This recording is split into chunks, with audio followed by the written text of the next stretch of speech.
کئی گروپ میں یہ خبر بڑی تیزی سے چل رہی ہے، جاپان کی، جو بڑا ترقی یافتہ ملک سمجھا جاتا ہے، اور تقریباً تمام ترقی یافتہ ممالک کے خاندان کے بکھرنے کے یہی احوال ہیں کہ جاپان میں تقریباً 37,000 لوگ پچھلے سالوں میں گھر میں ہی تنہا انتقال کر گئے، اور کوئی ان کا پرسان حال نہیں، کوئی خبر گیری کرنے والا نہیں، کوئی علاج و معالجہ کرنے والا نہیں،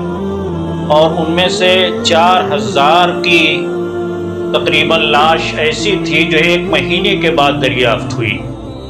اور کچھ کی لاشیں تو ایسی تھی کہ سال بھر کے بعد دریافت ہوئی۔ ان کے رشتہ داروں میں سے جن کو پتہ چلا، جن کو اطلاع کی گئی، ان میں سے کوئی بھی اس لاش کو اٹھانے کے لیے اور اس کو دیکھنے کے لیے تیار نہیں ہوا۔ خاندان کا یہ بکھرتا ہوا مزاج ہمارے ممالک ہم بر صغیر میں بھی آ گیا ہے، اور ہم لوگ بھی اس کے شکار ہو رہے ہیں۔ ہمارے خاندان بھی بکھر رہے ہیں، ہم بھی اپنے والدین سے، اپنے بڑے بوڑھوں سے اسی طرح دور ہوتے چلے جا رہے ہیں۔ تقریباً سبھی کا حال یہ ہے کہ ہمارے والدین کے کمرے کی پوزیشن یہ ہوتی ہے کہ ان کا بیڈ روم، ان کا کمرہ بالکل سادہ سا، نہ لوازمات نہ انتظامات، اس میں ہم بھی جانا پسند نہیں کرتے ہیں،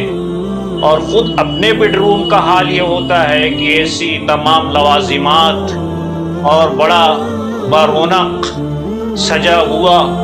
یہ ہم نے کیفیت بنا رکھی ہے۔ ہم گھروں میں آئے، اپنے بچوں سے ملاقات کی، بیوی سے ملاقات کی، والدین کی آنکھیں ترستی رہیں، انتظار میں رہیں کہ بیٹا آ رہا ہوگا، ہم آئے اور واپس چلے گئے،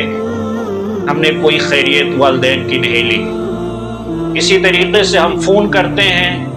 گھر میں، بیوی سے، بچوں سے خوب باتیں کرتے ہیں، اور کئی ہفتے گزر جاتے ہیں، والدین کی خیریت تک معلوم نہیں کرتے، ان سے بات چیت نہیں کرتے ہیں۔ ہمارے پاس وقت ہے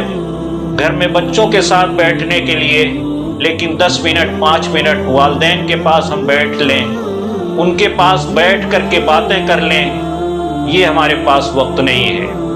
یہ ہماری روایات، ہمارے اقدار تھے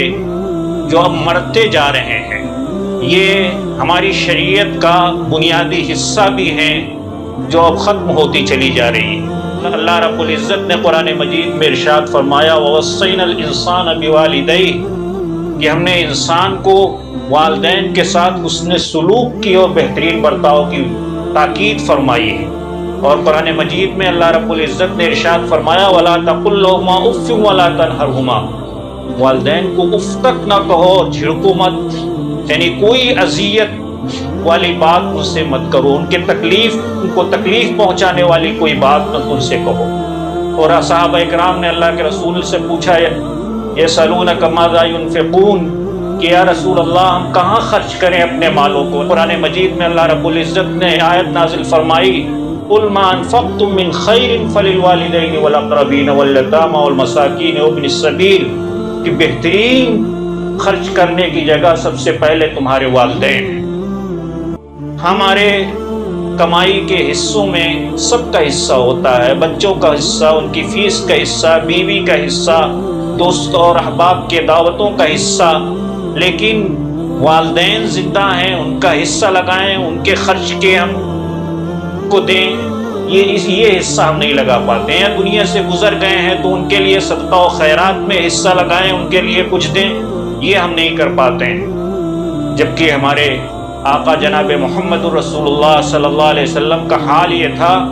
کہ غزوہ حنین کے موقع پر دائی حلیمہ تشریف لائیں تو اللہ کے رسول صلی اللہ علیہ وسلم نے دیکھا تو اپنی چادر اتار کر کے بچھا دیا، اور اس پر دائی حلیمہ کو بٹھایا اور ان کی خیریت دریافت کی، ان کے پاس بیٹھے۔ جب وہ اٹھ کر چلی گئیں تو صحابہ کرام نے پوچھا کہ یہ کون ہے بوڑھی اماں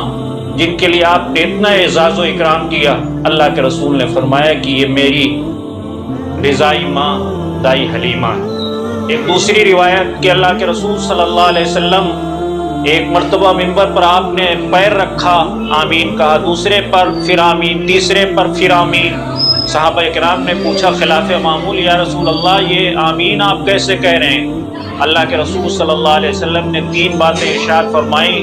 اس وقت 2 باتیں بڑی اہم ہیں، ان میں سے ایک یہ کہ اللہ کے رسول نے ارشاد فرمایا کہ جبریل امین تشریف لائے تھے اور انہوں نے کہا جو بوڑھے والدین کو پائے اور اپنی مغفرت نہ کروا لے، جنت حاصل نہ کر لے، اس کے لیے ہلاکت و بربادی، اور اس پر میں نے آمین کہا۔ جبریل امین نے دوبارہ کہا